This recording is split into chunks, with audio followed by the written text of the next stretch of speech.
entities of retinal detachment? Yes, you can't diagnose a rhegmatogenous detachment without finding a break. That's why indented examination is very important to the VR surgeon.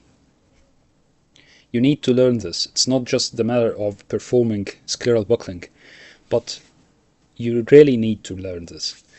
No rhegmatogenous detachment without a break. So in a clinical scenario, this lady, she's above 80, and she presented to the VR clinic on 2023.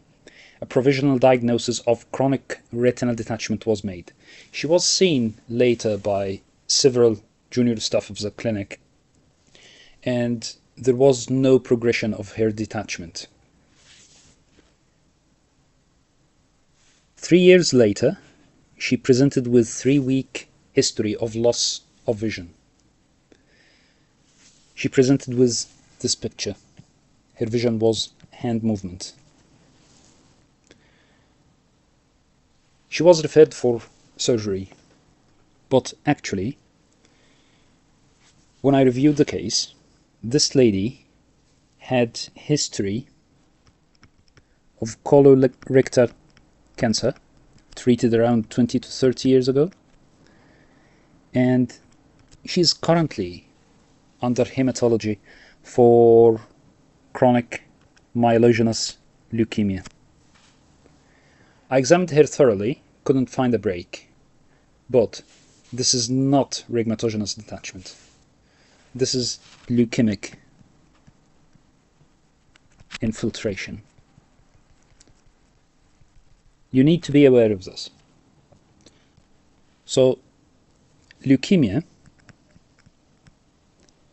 and lymphoma are both lymphoproliferative disorders, and they are of the very common tumors infiltrating the eyes secondarily. So primarily in adults you have the uveal melanoma, and in children retinoblastoma. These are the most common primaries. Leukemia and lymphoma are very important. Actually, if you take a look at the old pseudo-isocolor scan, as we mentioned, this was a bleed, and this area is not a high watermark. It looks like infiltration actually. There must have been something there. These dots in this area there.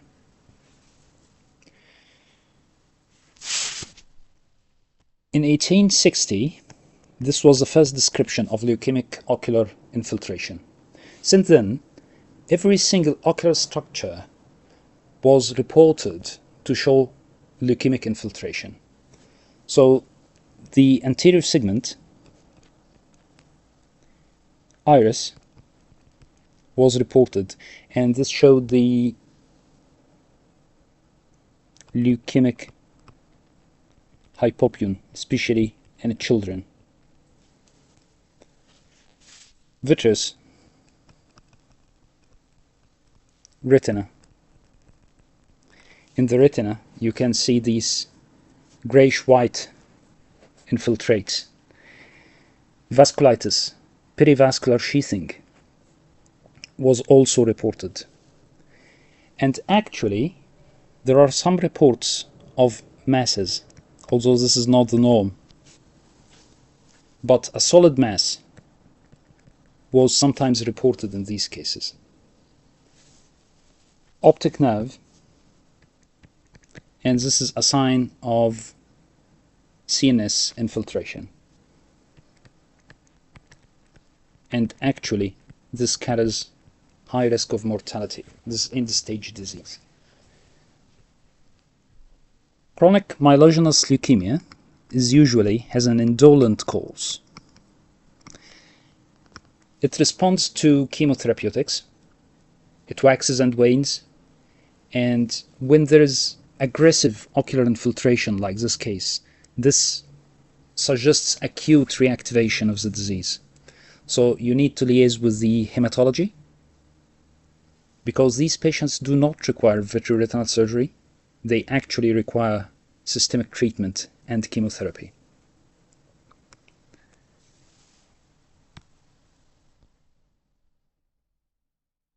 So the ocular manifestations of leukemia,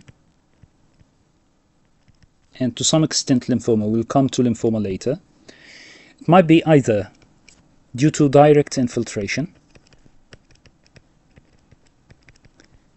and the direct infiltration we just studied here.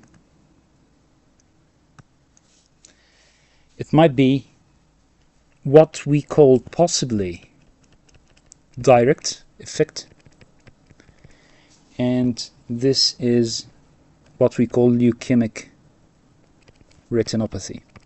So leukemic retinopathy is something that happens in eyes of patients with leukemia who did not have any chemotherapeutics.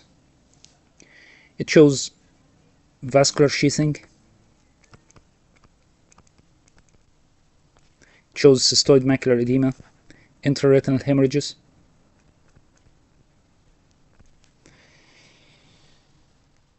Third manifestation is that related to hyperviscosity, systemic hyperviscosity state.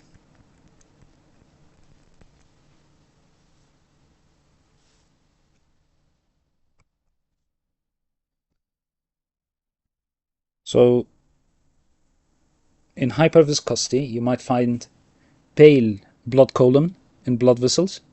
You might find BRVO,